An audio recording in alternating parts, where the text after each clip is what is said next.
কোটা আন্দোলনে গ্রেফতার অপ্রাপ্তবয়স্কদের রিমান্ড মঞ্জুরে দিশেহারা তাদের স্বজনরা। সহিংসতার ঘটনায় রাজধানীর বিভিন্ন থানায় আরও ১৪টি মামলা হয়েছে, গ্রেফতার ৫৮। গত ১৬ জুলাই থেকে সোমবার পর্যন্ত ঢাকার বিভিন্ন থানায় মোট মামলা হয়েছে ২৪৩টি, আর গ্রেফতার ২৮২২ জন। বিস্তারিত ফররুক বাবুর রিপোর্টে। কোটা সংস্কার আন্দোলনকে ঘিরে রাজধানীসহ দেশের বিভিন্ন জায়গায় সংঘর্ষ, হামলা ও অগ্নিসংযোগের মামলায় শিক্ষার্থীদের পাশাপাশি প্রতিদিন গ্রেফতারের শিকার বিএনপি, জামায়াতে ইসলাম সহ বিরোধী দলের নেতাকর্মীরা। ঢাকার সিএমএম আদালতের সামনে প্রিজন ভ্যান ঘিরে চলে শব্দের আদান প্রদান। কেউ প্রিয়জনের নাম ধরে ডাকছেন, আর কারো সেই ডাকে সাড়া দেওয়ার প্রতীক্ষা। সন্তানের খোঁজে গ্রাম থেকে ঢাকায় ছুটে এসেছেন মা বাবা। কেউ আবার সন্তানের সন্ধান পেতে ঘুরছেন আদালতের বারান্দায়, ঠায় দাঁড়িয়ে সন্তানকে এক নজর দেখার আশায়।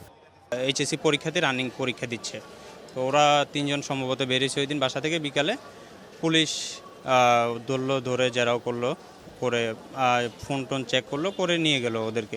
আমার ছেলে ফরাদি হাসপাতালে গেছিল নতুন বাজার ওষুধ কেনার জন্য 21 তারিখে 4টার দিকে। তারে 4:30টার দিকে হাসপাতালে ঢুইকা তারা পুলিশে ধরিয়ে নিয়ে গেছে। এই 17 বছর বয়স হয়েছে, এসির কার্ড দেন না। এসির তো মনে হয়েছে যে আমার ও রিমান্ডে নাই, আমি রিমান্ডে আছি। আমার দিন দুনিয়া সব শেষ। এত কঠিন হইলে হবে না, সবার জন্যই দেশ। শিক্ষার্থীদের আন্দোলনে সমর্থন দিয়ে নতুন মামলায় আদালত পাড়ায় আবারও আনাগোনা বেড়েছে বিএনপি সহ বিভিন্ন রাজনৈতিক দলের নেতাকর্মীদের। শিক্ষার্থীদের আন্দোলন সাময়িক স্থগিত হলে সরকারের তরফে বলা হয়েছিল কোনো শিক্ষার্থীদের গ্রেফতার করা হবে না। তবে আদালত প্রাঙ্গণের বাস্তবতা উল্টো। রাষ্ট্রপক্ষের আইনজীবী বলছেন ভিন্ন কথা।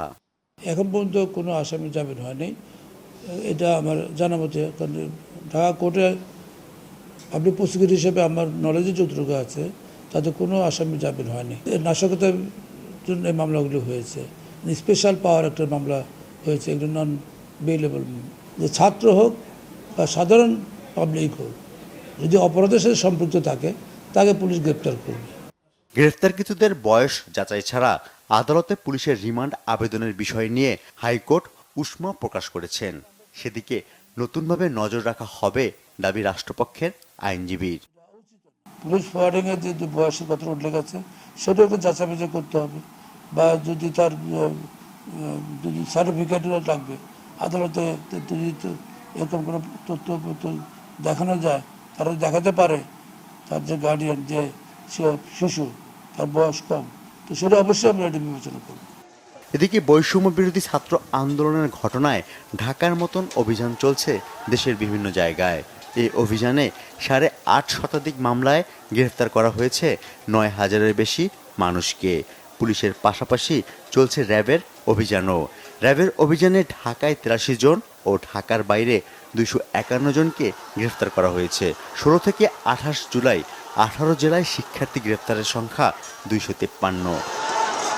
ফররুক বাবু, বাংলা ভিশন, ঢাকা।